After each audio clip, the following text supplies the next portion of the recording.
The diplomatic reception hall aboard the Zephyrian flagship buzzed with nervous energy.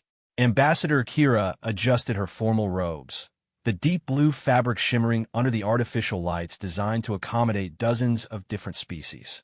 She stood among the galaxy's most influential leaders, yet her eyes kept drifting to the quiet figure beside her. Marcus Chun appeared unremarkable by human standards. Average height, dark hair beginning to show silver at the temples, and wearing a simple black suit that seemed plain compared to the elaborate dress of the other attendees. He held himself with a stillness that made others uncomfortable, though Kira had long ago learned to find comfort in his presence. "The hegemony representatives are arriving," whispered Ambassador Thaktar, his reptilian features twisted with anxiety. The Saurian diplomat's scales had shifted to a pale green, betraying his fear despite his attempts at composure. Kira felt her own stomach tighten. The hegemony had been expanding aggressively across 3 sectors, absorbing smaller civilizations through a combination of overwhelming military force and political manipulation. Their latest target was the Terran Colonial Alliance, humanity's growing presence in this region of space. The massive doors at the far end of the hall slid open with mechanical precision. The hegemony delegation entered like a conquering army.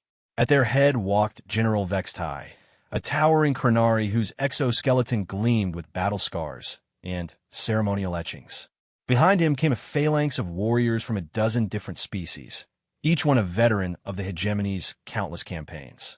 "Humans," General Vextai's voice carried across the hall, his translator rendering the words in perfect standard galactic. "How refreshing to finally meet the species everyone whispers about. Though I must admit, you appear far less impressive than the stories suggest." Murmurs rippled through the assembled diplomats. Several species had learned to fear humanity's reputation, though most had never seen humans in action.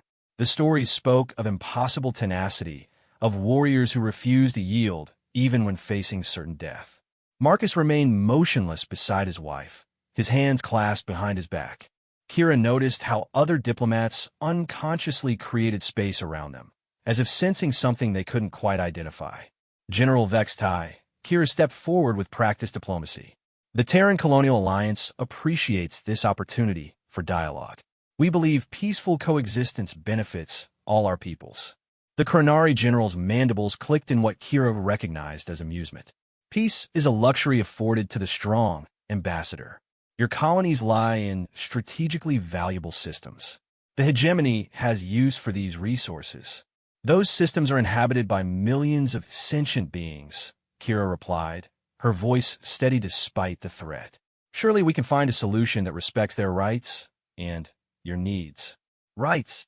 General Vextai moved closer, his massive form casting a shadow over the human delegation. "Rights are claimed by those with the power to enforce them. Your military forces are pathetically small compared to ours. What gives you the audacity to speak of rights?" The tension in the hall grew thick enough to cut. Ambassador Thaktar and several other neutral diplomats began backing away, recognizing the signs of an escalating confrontation. The hegemony had a reputation for turning diplomatic missions into demonstrations of their military superiority. "Perhaps," General Vextai continued, his voice taking on a predatory edge, "a demonstration would help clarify the situation. Commander Grixtau, select one of your warriors. Let's show these humans what true strength looks like." A massive Organi stepped forward from the hegemony ranks. Standing nearly 3 meters tall, his 4 arms ended in claws capable of rending metal. Bone ridges protruded from his skull and shoulders, and his eyes glowed with an inner fire that spoke of countless battles. "This is Commander Grixtau," General Vextai announced. "Veteran of 47 campaigns, slayer of champions from 19 different species. Perhaps one of your people would care to face him in single combat? Nothing lethal, of course. Merely a friendly contest to establish the natural order." The hall fell silent. Every diplomat present understood this was no friendly contest. It was a calculated humiliation designed to demonstrate human weakness before the galaxy's representatives. The hegemony's expansion always began this way, with shows of force that broke their opponents' will to resist. Kira felt the weight of a dozen species watching, waiting to see how humanity would respond. She knew Marcus felt it too, though he gave no outward sign. He simply stood there, quiet and still as he always did. But something had changed in the air around them. Something that made the hair on the back of her neck stand up, even as her husband remained perfectly motionless beside her. The silence stretched like a taut wire ready to snap. Commander Grixtal flexed his massive arms, the sound of his joints cracking echoing through the reception hall. His glowing eyes swept across the human delegation with obvious contempt. No valentius. General Vextai's mandibles clicked again. How disappointing. Perhaps humans are not the warriors the galaxy believes them to be. Perhaps they are simply another weak species in need of protection. Kira felt her jaw clench. The insult was deliberate, designed to provoke a response that would justify whatever the hegemony had planned. She knew better than to take the bait, but the calculated cruelty of it still stung. Combat is not the measure of a civilization's worth, she replied carefully. Surely the general recognizes that wisdom and diplomacy have built more lasting peace than any weapon. Pretty words, General Vextai said, his voice dripping with disdain. But the universe respects only power. Commander Grixtal has never been defeated in personal combat. Not once in 12 years of service. He is what your species might call unstoppable. The Organi warrior stepped into the center of the hall, his massive frame dominating the space. Several of the smaller species ambassadors retreated to the edges of the room, clearly uncomfortable with the display of raw physical power. Since no human warrior appears willing to face him, the general continued, perhaps we should discuss the terms of your colony's integration into the hegemony. I assure you, we are quite reasonable conquerors. That was when Marcus finally moved. It was barely perceptible at first, just a slight shift in his posture. But Kira felt it like an earthquake. She had been married to Marcus for 8 years, and she knew that stillness was not passivity. It was the calm before the storm. Actually, Marcus said, his voice quiet but carrying clearly through the hall, I believe there has been a misunderstanding. All eyes turned to him. General Vextai's head tilted, his compound eyes studying this unremarkable human who had finally chosen to speak. Oh, and what misunderstanding would that be? Marcus stepped forward, his movement fluid and economical. You seem to believe that because we prefer diplomacy, we are incapable of anything else. That because we choose peace, we are weak. And you believe otherwise? The general's voice carried amusement. I know otherwise. Marcus stopped in the center of the hall, facing Commander Grixtal. The size difference was almost comical. The Organi towered over him by more than a meter, outweighed him by at least 200 kilograms, and possessed 4 arms to Marcus's 2. You wish to face Grixtal yourself? General Vextai's mandibles spread wide. How brave of you. Though I should warn you, he has killed opponents larger than yourself purely by accident. I'm sure he has, Marcus replied. His hands remained at his sides, empty and relaxed. But you mentioned this was to be a friendly contest. What are the rules? Simple, the general said, clearly relishing the moment. Combat continues until one participant yields or is unable to continue. No weapons, no external assistance. Do you accept these terms? Ido. Kira wanted to intervene, to stop this madness before it began. She knew Marcus was capable of defending himself, but the sheer size difference made the outcome seem inevitable. Yet something held her back. Perhaps it was the way he carried himself, or the subtle change in the atmosphere around them. Commander Grixtal cracked his knuckles, the sound like breaking timber. This will be quick, human. I will try not to damage you permanently. That's very considerate, Marcus said. Before we begin, may I ask you something? The Organi paused, apparently surprised by the question. Speak. In all your battles, all your victories over 47 campaigns, have you ever faced someone who truly didn't want to fight you? Grixtal's glowing eyes narrowed. What difference does that make? Fear is fear. Weakness is weakness. I'm not talking about fear, Marcus said, his voice taking on an almost conversational tone. I'm talking about choice. You see, most beings fight because they have to, because they're cornered, or angry, or desperate. But some fight because they choose to, because something they care about is threatened. Philosophy will not save you, human. No, Marcus agreed. But understanding might save you. The cryptic exchange left the assembled diplomats confused, but Kira felt a chill run down her spine. She recognized that tone. It was the same one Marcus used when he was trying to warn someone away from a dangerous mistake. General Vextai made a gesture, and Commander Grixtau lunged forward with surprising speed for something so large. His massive arms spread wide, intending to grapple the human and end the contest quickly. Marcus didn't move until the last possible instant. When he did move, it was like watching lightning strike. He slipped aside from Grixtau's charge with minimal effort, his hand brushing against the Organi's wrist in what appeared to be the lightest of touches. Commander Grixtau crashed to the floor like a falling tree, his massive form hitting the deck plating with a resounding clang. He lay there, motionless, his glowing eyes wide with shock. The reception hall had become a tomb. Not even the soft hum of the environmental systems dared to break the absolute silence that followed Commander Grixtau's collapse. The massive Organi warrior lay motionless on the polished floor, his forearms splayed at unnatural angles, his glowing eyes staring at the ceiling in bewilderment.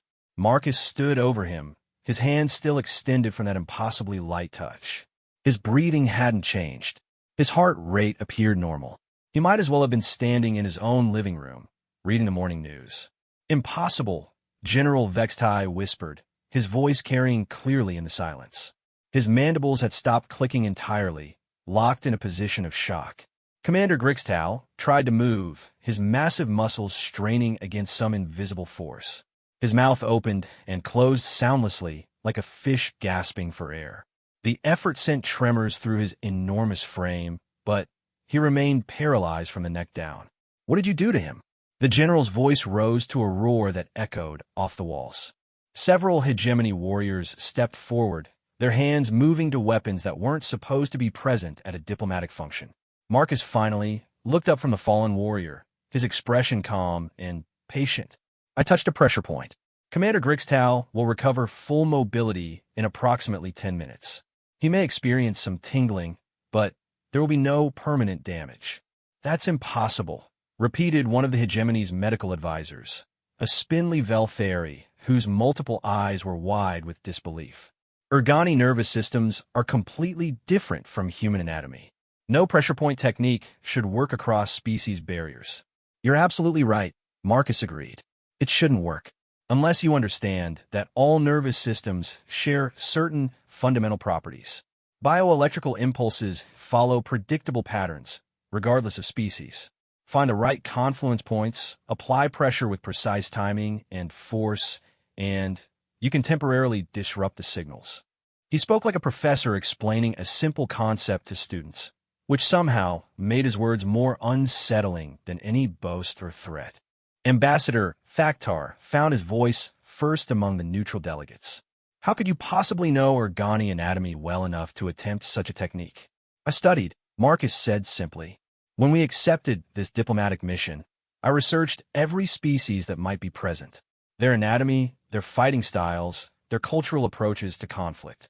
It seemed prudent." Kira stared at her husband with new understanding. She had always known Marcus was thorough in his preparations, but this went far beyond normal diplomatic briefings. This was the kind of detailed analysis that took months of dedicated study. "You studied all of us?" The question came from Ambassador Yilneth, a crystalline being whose translucent form had shifted to an alarmed shade of purple. "Everyone who might pose a threat to the mission's success, yes." Marcus's tone remained conversational, though I hoped such knowledge would never be necessary. General Vextai's compound eyes fixed on the human with new intensity. "What are you?"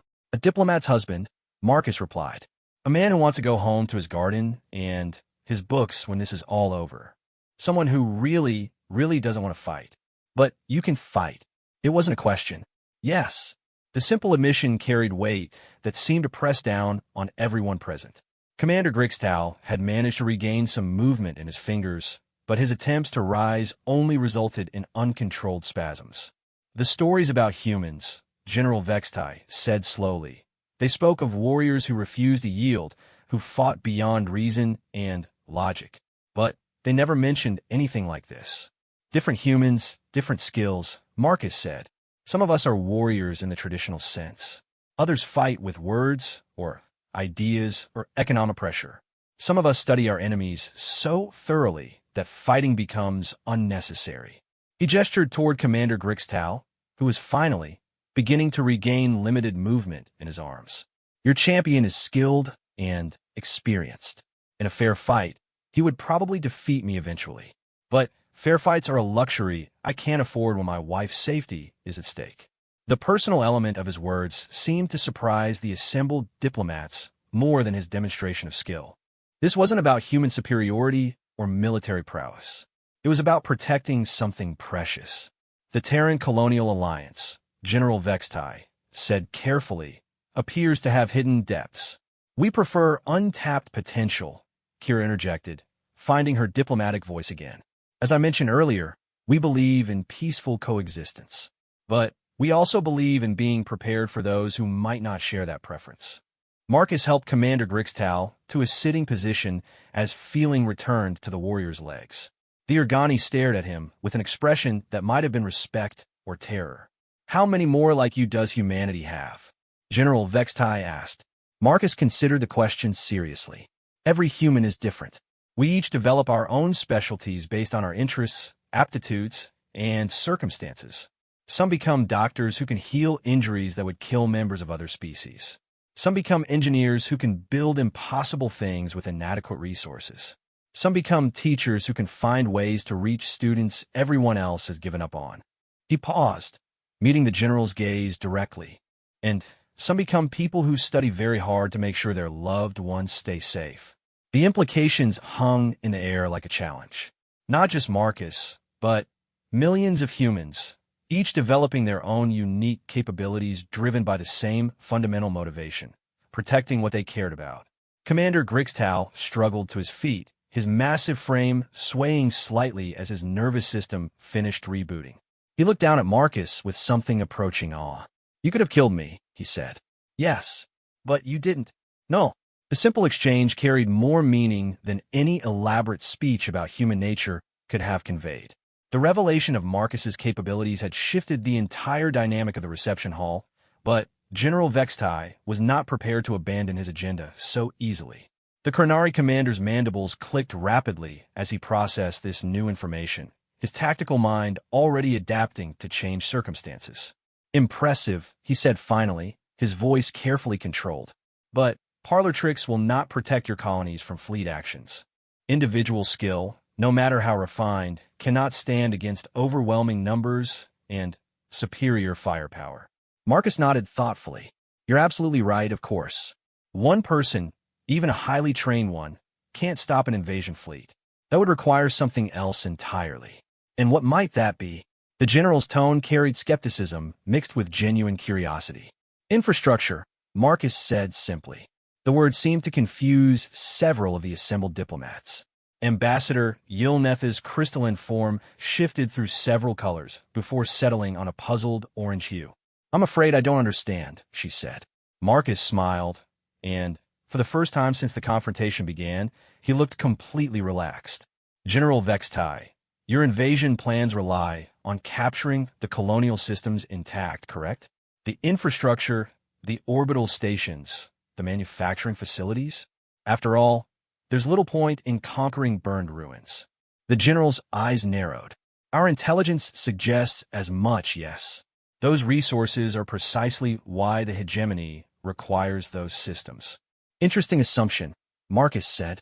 Tell me, in your previous conquests, how long did it typically take local populations to adapt to hegemony rule?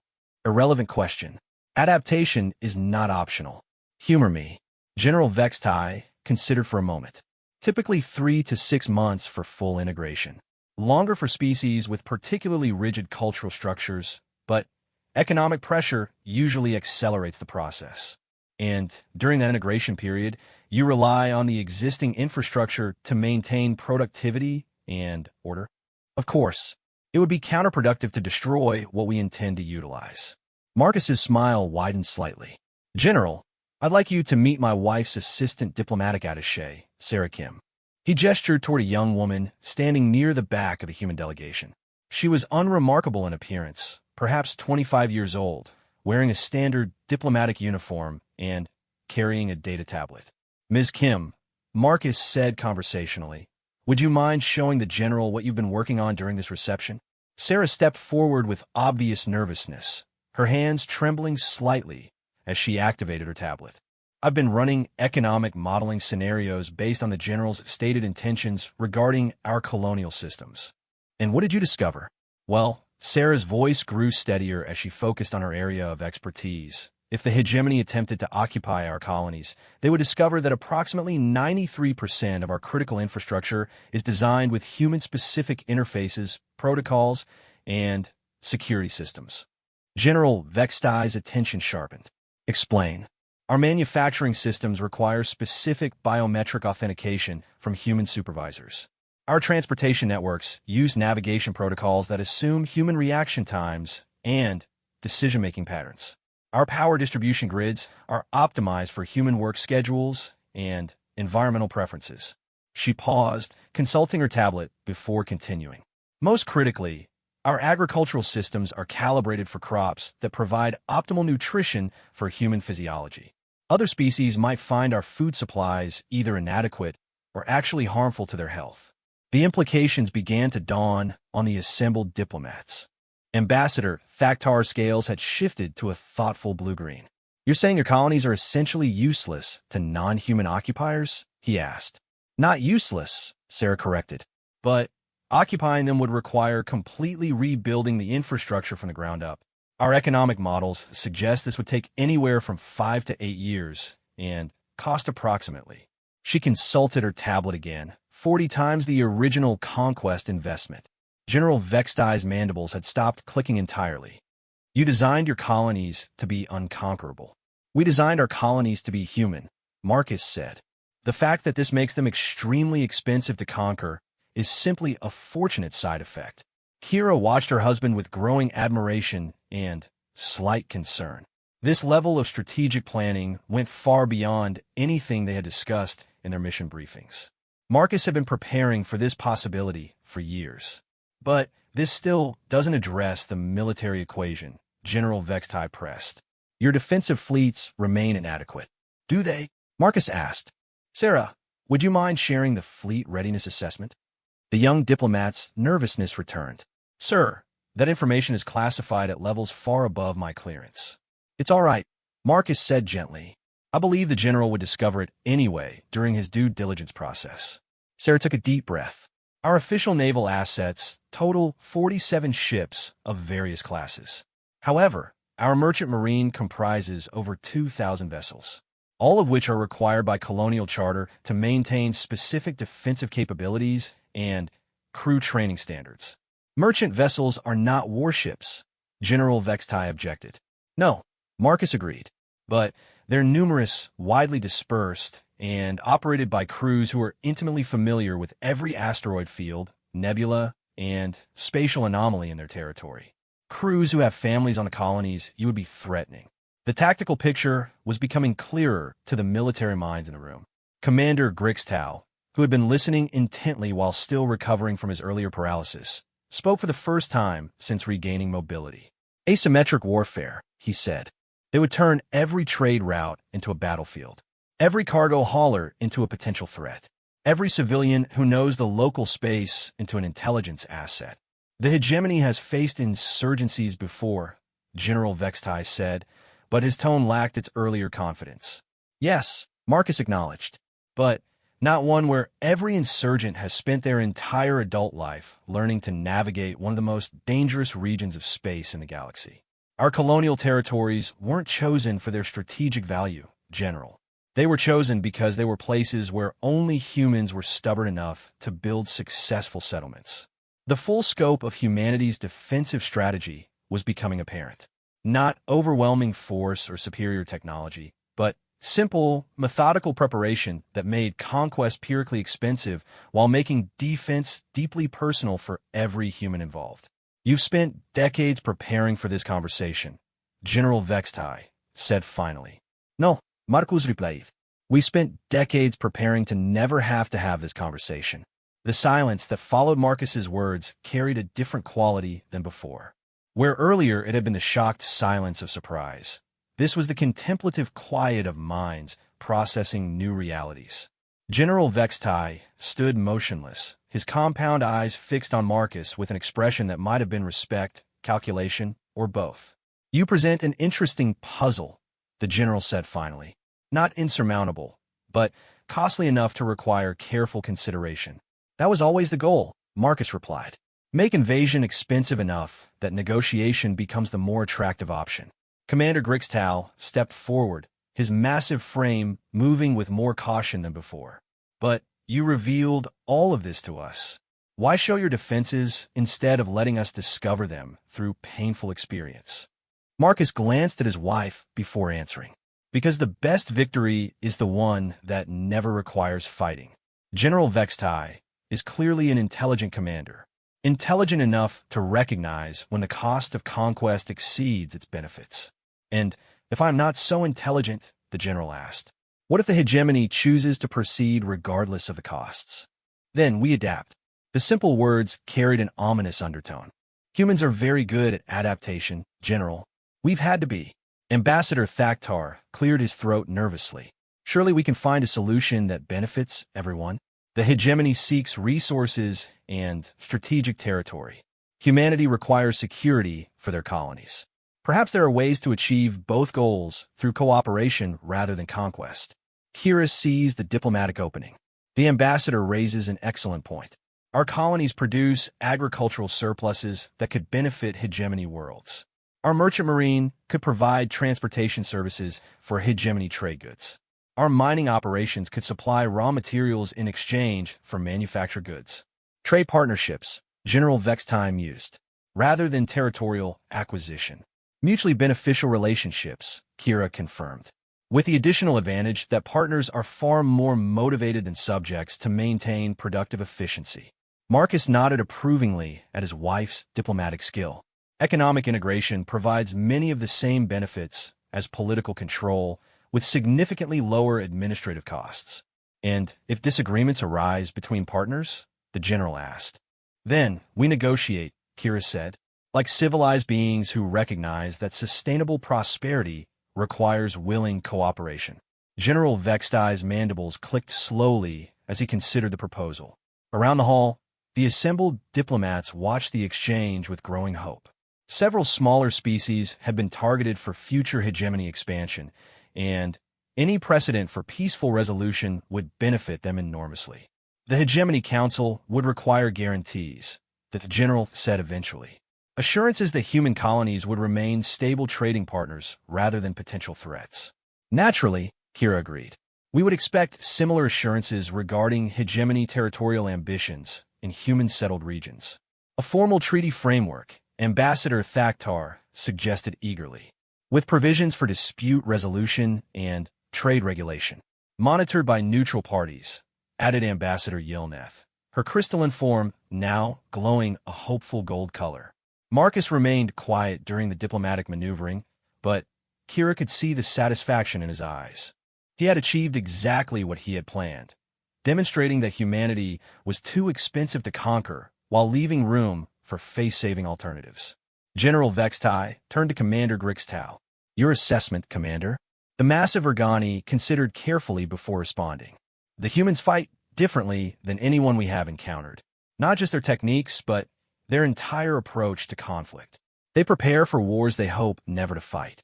They win battles by making their enemies choose not to engage." "And your recommendation?" "That we study them further before making any irreversible decisions. There may be much we can learn from their methods." The general's attention returned to Marcus. "You will be willing to share your knowledge? Your techniques for conflict avoidance? With appropriate safeguards and mutual agreements, yes. Many human strategies could be adapted for use by other species. The goal, after all, is reducing the overall level of violence in the galaxy." "And personally?" General Vextai asked. "What do you gain from preventing this war?" Marcus's expression softened slightly. "I get to go home to my garden. I get to help my wife plan our next diplomatic mission. I get to live in a universe where my children, if we're fortunate enough to have them, won't grow up afraid." The personal motivation that had driven all of his preparation was laid bare in those simple words. Not human supremacy or military dominance, but the fundamental desire to protect his family and create a safer future Commander Grixtal stepped closer to Marcus, extending one massive hand. I have fought warriors across 47 campaigns. You are the first to defeat me by teaching rather than breaking. Marcus shook the offer hand. Hopefully, you'll be the last person I ever have to defeat at all. General Vextai made a formal gesture that Kira recognized as a military salute. Ambassador Chun, he said, addressing Marcus directly, the hegemony would be honored to begin negotiations for the treaty framework your wife has proposed. I'm not an ambassador, Marcus corrected gently. Just a husband who studied very hard to keep his wife safe. Perhaps, the general replied, but you have taught us that sometimes the most dangerous opponents are the ones who fight only to protect what they love. As the formal diplomatic discussions began in earnest, Kira found herself watching her husband with new eyes. She had always known Marcus was remarkable, but she had never fully understood the depths of his preparation and dedication.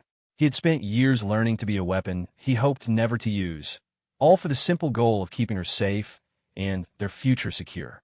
The quiet man who read books in their garden had just changed the course of galactic history with nothing more than knowledge, patience, and absolute determination to protect what mattered most to him. It was, Kira realized, the most human thing imaginable.